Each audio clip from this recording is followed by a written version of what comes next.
get it. All I want to know is that you're comfortable and you look comfortable to me. So that's good. Like I said, I'm good. But Lorna helps to make us comfortable too. Indeed, believe me. This is really a fascinating story. So you don't bother listen. I read something for Carol because we know you're blushing there. Just talk. So we got some testimonials from her, from her people who have affected her life. All right. This is one that I'm going to read. That it's long-ish, but it's very readish. So I'm going to read it. Okay. My name is Precious Teresa, and I live in Nairobi, Kenya. I met Lorna on Facebook back in 2010 when I had just lost my husband, and I thought that was the end of me. Lorna was and has always been a great mentor and inspiration to help me reach my dreams and to look at life differently. I never knew I could even smile again. Yes, Lorna Blake made me look at life differently, and on the 16th of March, I had a beautiful church wedding. Isn't God great? He's sure using this beautiful soul, Lorna. Just 2 years ago, I shared my dream of owning a home. It seemed impossible. She gave me a strategy to use. I used it faithfully, and God is my witness. I have started building a beautiful home for me, my darling Patrick, and a great son, age 15, who is a footballer. Please help me appreciate her. On the 26th of January this year, my dear mom went to be with the Lord, and this was my darkest hour. Through that grief, Lorna has been a source of strength. Allow me to announce here that Lorna Blake sent me some dollars via PayPal. I won't say what it is exactly. She's proud of that, but Lorna might feel like a cute. So I'm not talk.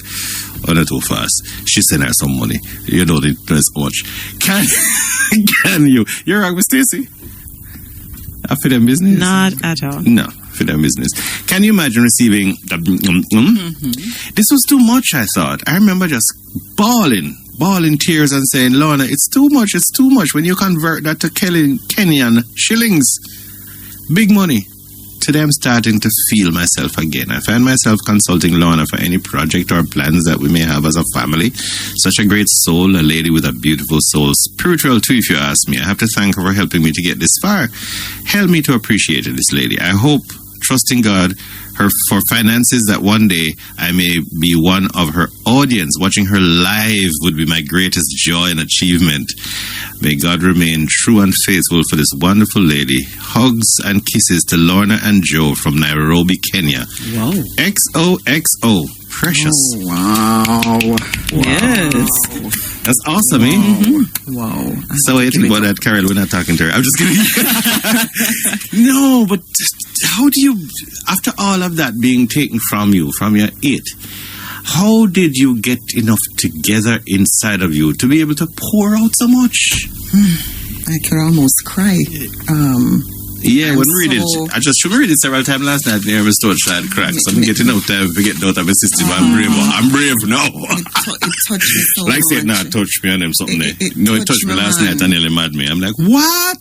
It touched me to the point where, I'll tell you one of the things I realized though, Jerry and Carol, is that sometimes we're making an impact on people and we don't even realize it. That is so true.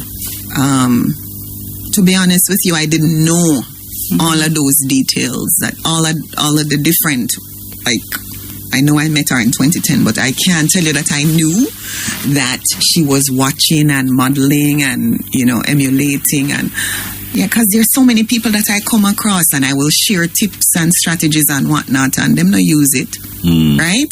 So, we, you know, sometimes you go on so like the soul. You just go on so. You can't. You just bless up every soil, and if it's tough, it land. If it's fertile, it land. Right, yeah. And sometimes you don't hear from a person, sure, so that you really you make an impact on them. So, so some of what you're reading there is the first time hearing, and so I'm like, what?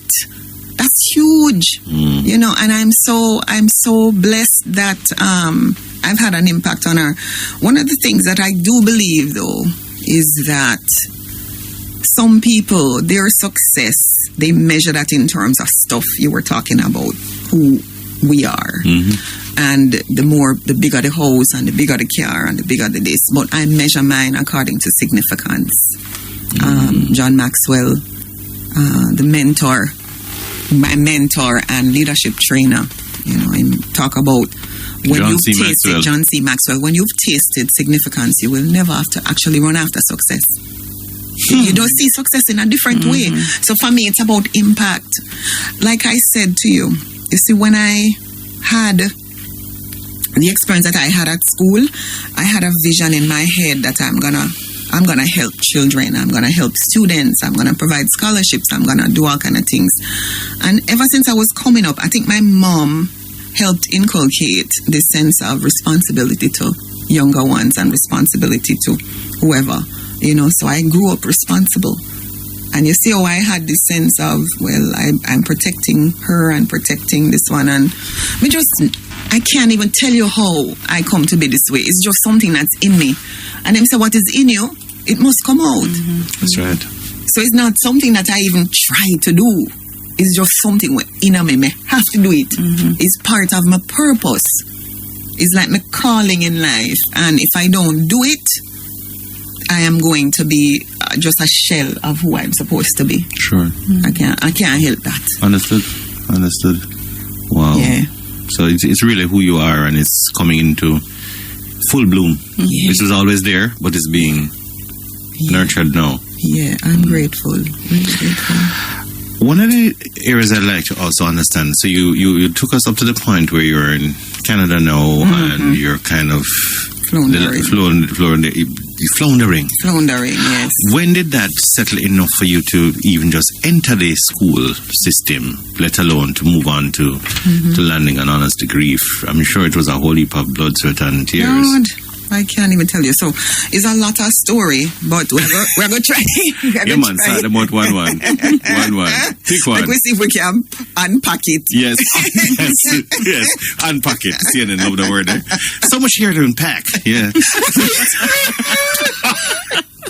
like them say exactly. Yes. We're going to try and unpack this. So, you know, when I left Jamaica, I actually had met somebody, right, who became my boyfriend. From the time I was a little bit, you know, coming up in my teenage years, I didn't want to get involved with anybody. I really wanted somebody who would love me. And so when I was 17 or 18, I met him. And even though he was somebody who was abusive, I felt like, okay, I was off again with him. And when I went to Canada, I started to miss him. And I thought, okay, me and him did friend from before. So me I go married to him. And so I did. And it never actually worked. So married to him, come to Canada, and it never worked out. It started to go messy. So did he know you were going to marry to him, or you just say, no, met as chief, you just married to him? We both started to, yes, you know, communicate and whatnot. And yeah, he wanted to get married, and I said, all right. And we shared the same faith. So I thought it would be a good thing. We shared the same faith. But as it turned out, it was not, it didn't work for me. It was a very volatile situation. Sure. And I'll tell you one of the things I've come to understand. You see, when there is cycles of abuse, like I had dealt with physical abuse as well as sexual abuse from an early age, it is very familiar.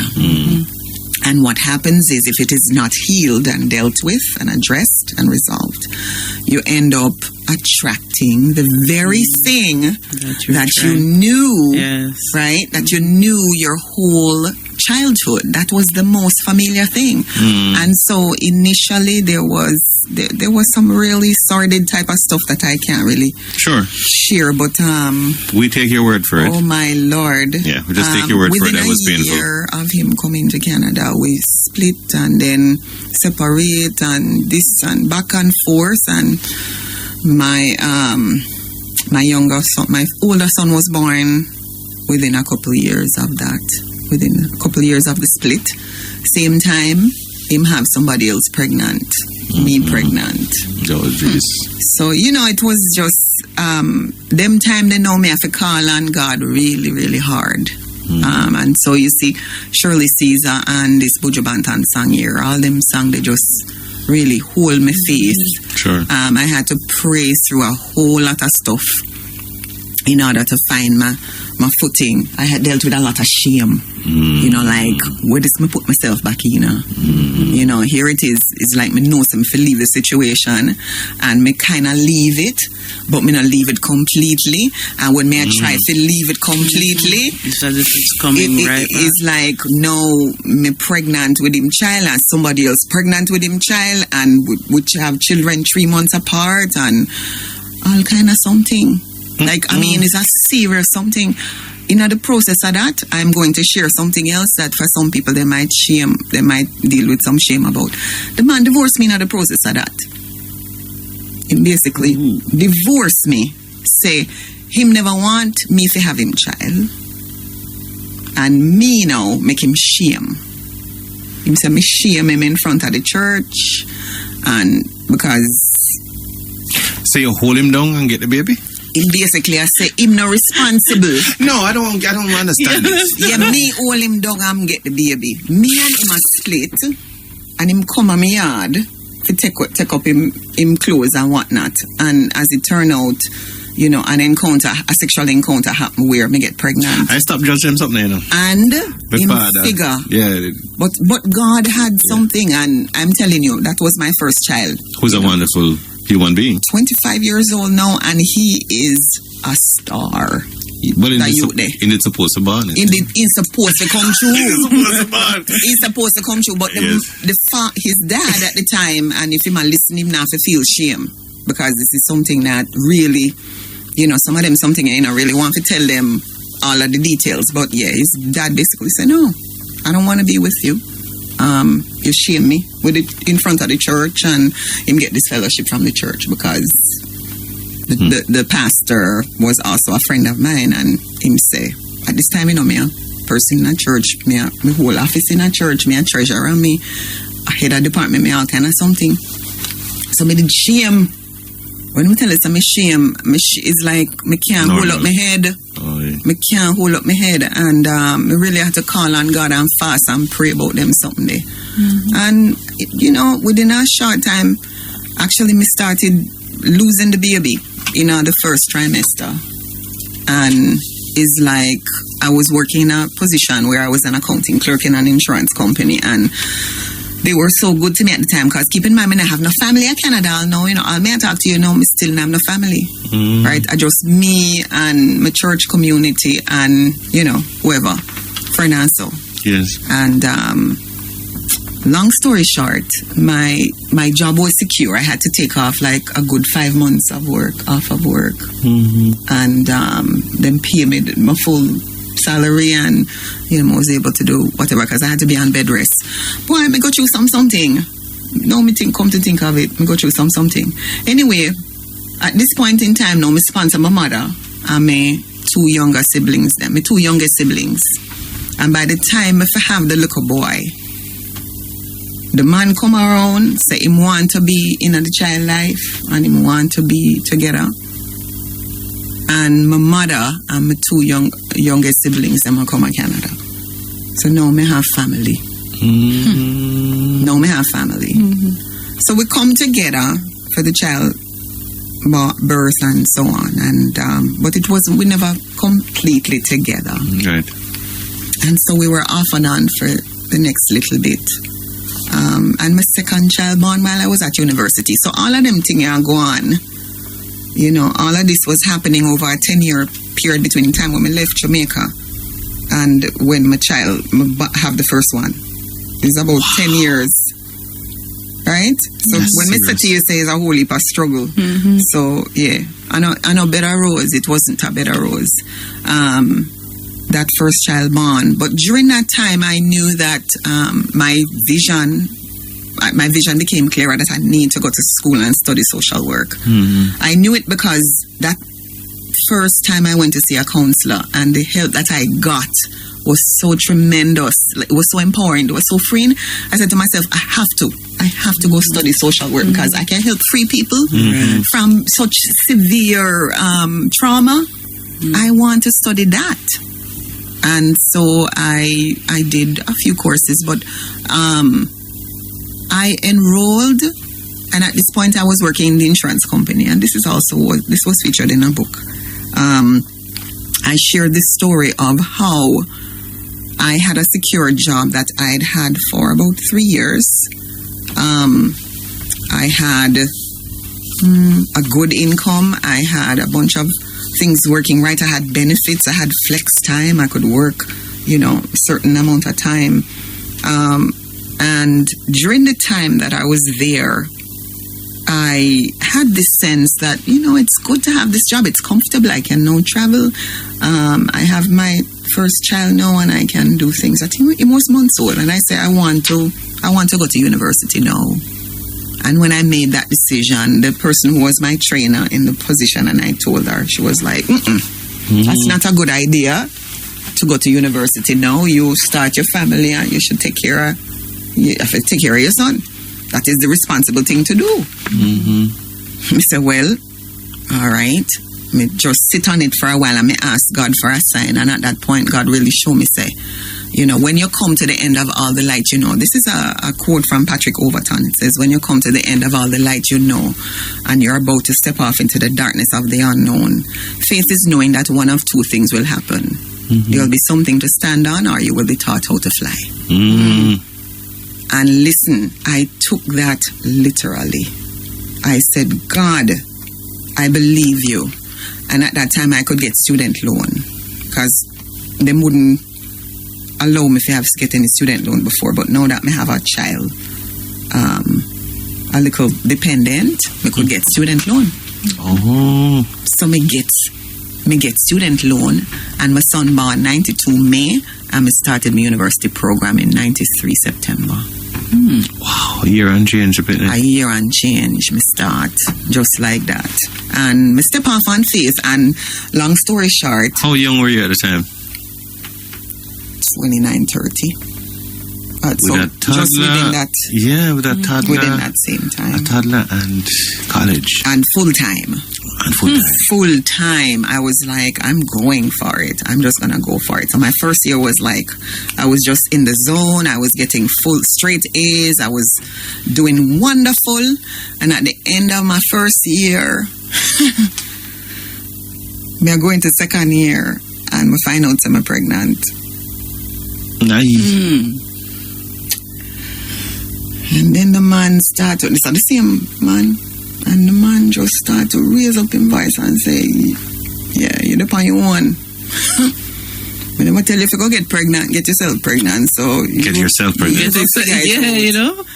You get pinch yourself, out piece of finger or what, eh? You get yourself pregnant.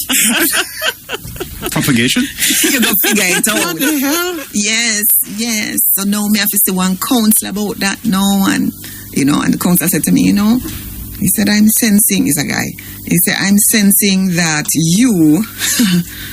you really want to keep this child. He said, you're pregnant. And he also said, you're going to encounter people that you can help. He said, sometimes you go through stuff in your life, and because you've gone through it personally, you're better able to help them. He said, if this is what you want to do, he said, all you have to do is strategize. You have to communicate with your program, and you might have to reschedule some of your courses, and whatever you have to do. But he says it can be done. And I'm telling you, say, the way it work out is, again, it's just how God come through for me. My program, I cut certain courses for a period of time. So I was going to school, and I cut out some of my courses so that I actually had to do one extra year. Right?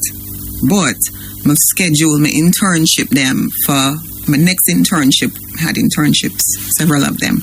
I scheduled my next internship to come up just after the baby born. So I think when he was 2 months old, I went and did that second internship.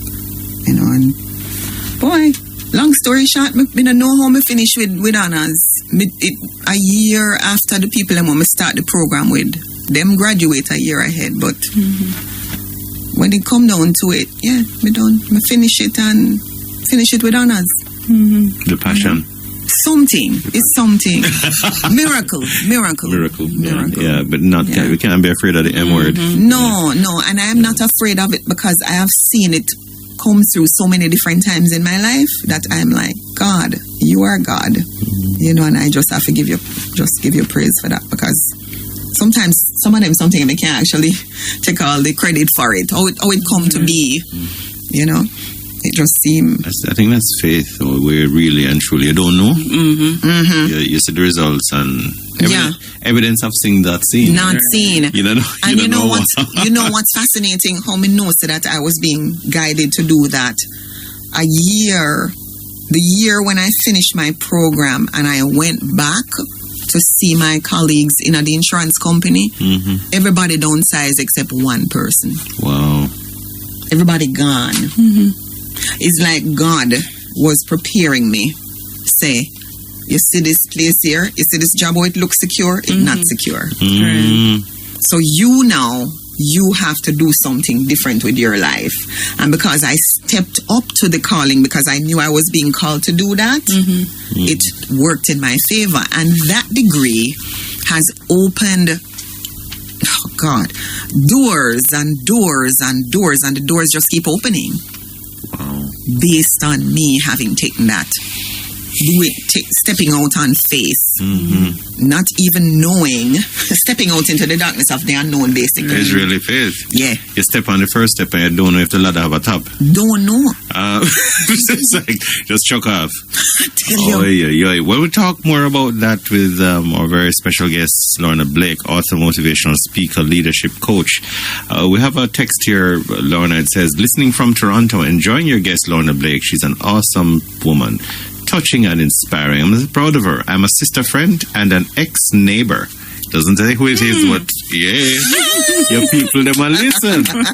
Your people never listen. Oh, big up. A text here says, ask the lady, how does she identify herself, Jamaican or Canadian?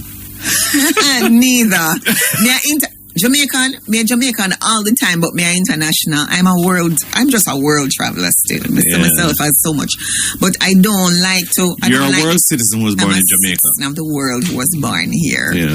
And I always like to be Jamaican. When you hear me, you know that's correct. Jamaican. Exactly. And I try to hide it. Exactly. Me not even try to hide it. No. My accent is so obvious when a lot of people meet me and them say, oh, yes, right. I detect your charming accent, they'll say. Oh gosh, wonderful woman. Need to know this lady personally, and part of that brings tears to my eyes about not being able to have enough food. Praise God, she's come so far. The height by great women reach unkept. It's Barbara from Silver Hill in Portland. Thank you, Barbara. Oh wow. All right, let's do the a little music. Zen. We're going to come back with another Zen one. There's a hype one. All right, well, hype. Bust out. Bust it. Miss Worldwide, yes